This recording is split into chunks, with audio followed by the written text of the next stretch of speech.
glorious geeks! Happy New Year! I am so excited to be back at it. Nobody told 2021 yet that it's okay to act normal, so let's get to it because there is a lot that's been happening around the world other than Ilaria Baldwin being from not Spain.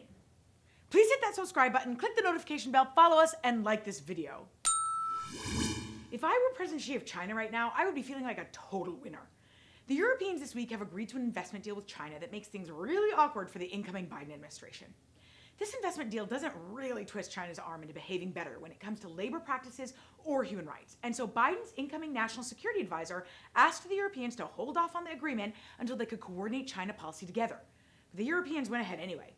This deal also follows Germany's decision to allow the use of Huawei's technology in 5G mobile networks, which was a weird move by my woman Angela, since a lot of Europe, just like us, is pretty anti-Huawei because of its ties to the Chinese government and how China has used its surveillance technology to maintain state power.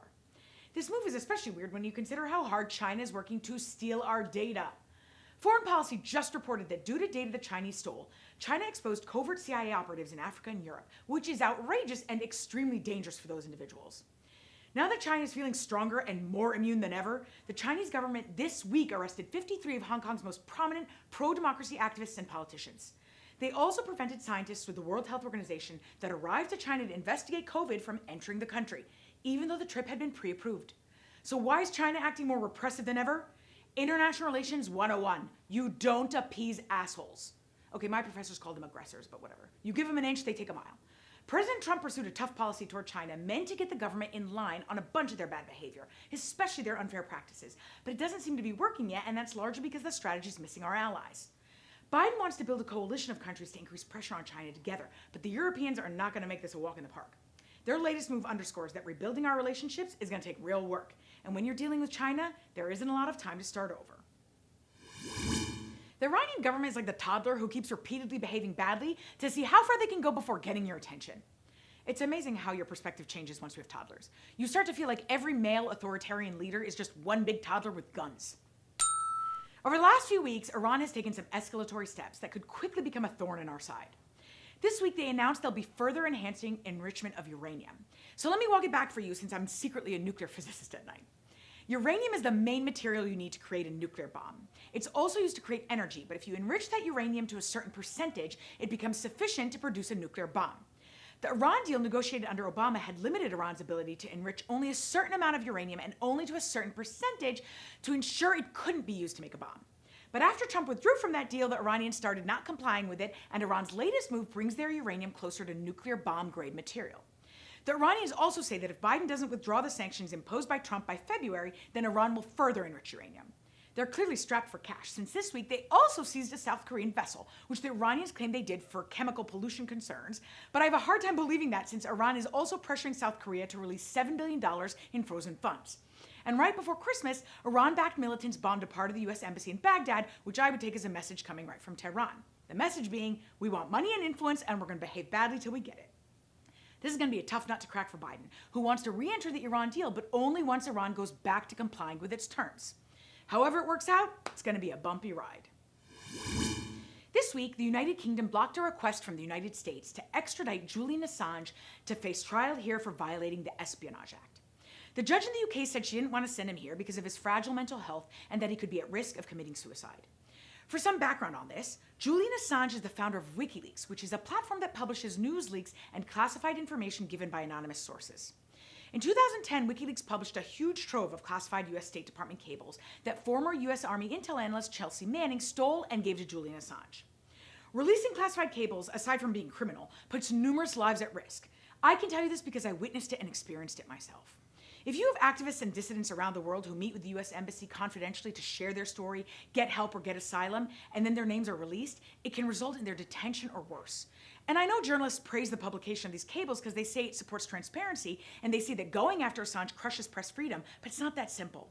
The U.S. has charged Assange with violating the Espionage Act, and they allege that he conspired to hack government computers by pushing Manning to steal and leak this information. So you can imagine these are pretty big crimes to be accused of. If Assange were to be found guilty on all counts, he could face 175 years in prison.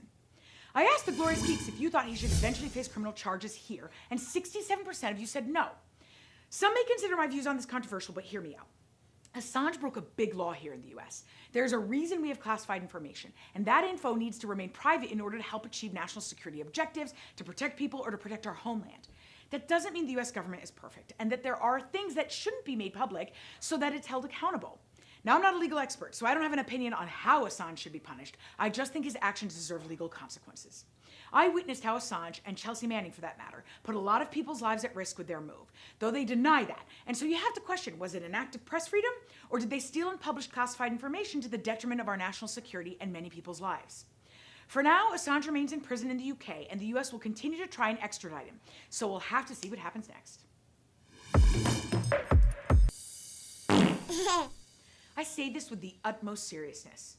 President Trump is on my shit list this week. A pro-Trump mob stormed and assaulted the U.S. Capitol building this week while legislators were certifying Biden as president.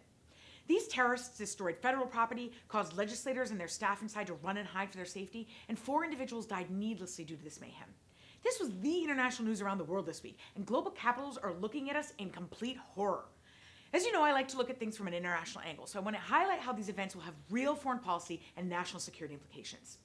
Leaders around the world issued statements condemning the violence and warning their citizens in Washington to avoid the Capitol and stay safe. What in the world? That's the type of statement you'd expect the US to make about violence abroad, and now others are saying it about us. So how are we supposed to point the finger at dictators like those in Belarus or Venezuela who try to steal elections and incite violence? I mean, I will, but you get my drift. If our own leader commits sedition, which literally means conduct or speech inciting people to rebel against the authority of the state, then it makes it tough to export democracy globally, which is a key pillar of our foreign policy. On top of that, enemy states and terrorist groups definitely saw how easy it was for that mob to overrun the Capitol Police and storm inside, which exposes a major security vulnerability. The worst part about what happened this week is that this division, this anger, this belief that our elections were fraudulent, the assault on our democracy were all entirely fabricated and pushed by one person, and that's our president himself. So while our legislators and their staff who serve the US were cowering in fear in the Capitol building because of these terrorists, our commander-in-chief stayed silent for a full 90 minutes. When he finally came out to ask them to remain peaceful, he didn't even condemn their violence. It pains me to say this because I am a deeply patriotic person, and I think the US is the best country in the world. But President Trump, you're on my shit list this week. You call me if you want tips on how to fix that.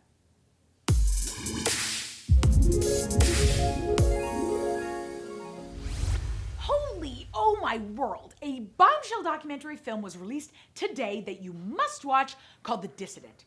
It was directed by Brian Fogel, who won an Oscar for his other amazing movie, Icarus, about Russian doping in the Olympics, which if you haven't seen, I highly recommend you do.